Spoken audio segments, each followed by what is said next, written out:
अस्सलाम वालेकुम दोस्तों, मेरा नाम एहतिशाम अफजल है और आप देख रहे हैं नॉलेज वर्ल्ड की एक और मुनफरिद और मालूमाती वीडियो में आप सबको खुशामदीद। दोस्तों, बरतानिया यानी कि यूके में आपको कई कब्रिस्तानों में ऐसी कब्रें मिलेंगी जो कि पिंजरे में बंद हुई हैं। लेकिन ऐसा आखिर क्यों है? इसके पीछे एक कहानी है जिसके लिए हमें 200 साल पीछे जाना पड़ेगा। अर्ली 19th सेंचुरी में बरतानिया में मेडिकल स्टूडेंट्स को अपनी पढ़ाई के लिए इंसानी लाशों की ज़रूरत होती थी ताकि ये इस पर स्टडी कर सकें। इसे डिसेक्शन कहते हैं। इसमें इंसानी जिस्म को खोल लिया जाता है। दोस्तों, आपको ये जानकर हैरत होगी कि 200 साल पहले बड़े बड़े थिएटर्स के दरमियान में मेडिकल स्टूडेंट्स लाश को खोलकर स्टडी कर रहे होते थे और थिएटर्स लोगों से भरा हुआ होता था जो इस सारे प्रोसीजर को देख रहे होते थे जैसे कोई शो चल रहा हो। अब सवाल ये पैदा होता है कि मेडिकल के स्टूडेंट्स को लाशें कहाँ से मिलती थी।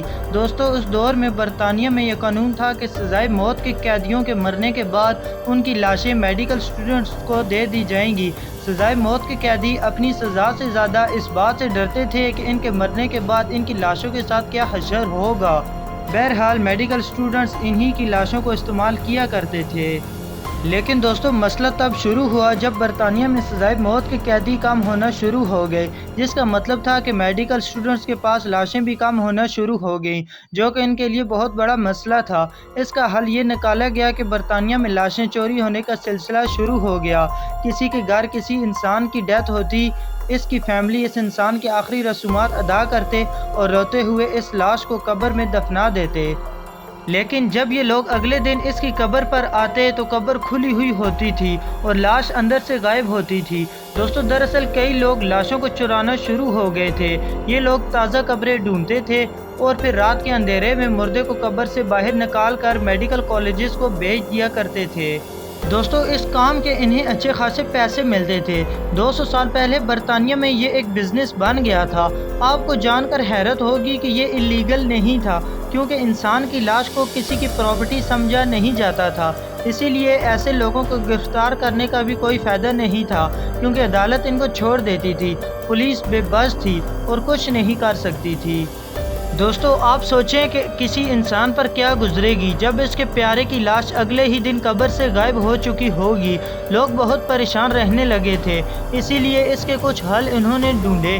कुछ लोगों ने तो कब्रिस्तान में टावर बना दिए थे जहां हर वक्त कोई गार्ड मौजूद होता था जो हर वक्त कब्रिस्तान पर नज़र रखता था। लेकिन दोस्तों, कुछ लोगों के पास एक और आइडिया था। अपने प्यारों की लाशों को चोरी होने से बचाने के लिए कुछ लोग कब्रों को पिंजरों में बंद करना शुरू हो गए। कब्रों के ऊपर लोहे के पिंजरे बनाए दिए जाते थे ताकि कोई भी इन कब्रों को खोल ना सके। जो लोग पिंजरे अफोर्ड नहीं कर सकते थे वो लोग कब्रों के ऊपर भारी पत्थर रख दिया करते थे कि शायद इनके प्यारों की लाश चोरी होने से बच जाए। ये वही कब्रें हैं, इनको मोर्ट सेफ कहा जाता है। तो दोस्तों, आपको ये हिस्टोरिकल स्टोरी कैसी लगी कमेंट बॉक्स में ज़रूर बताइएगा। चैनल को सब्सक्राइब करना मत भूलिएगा। मिलते हैं एक और नई वीडियो में, तब तक के लिए अपना ख्याल रखिएगा। अल्लाह हाफिज़।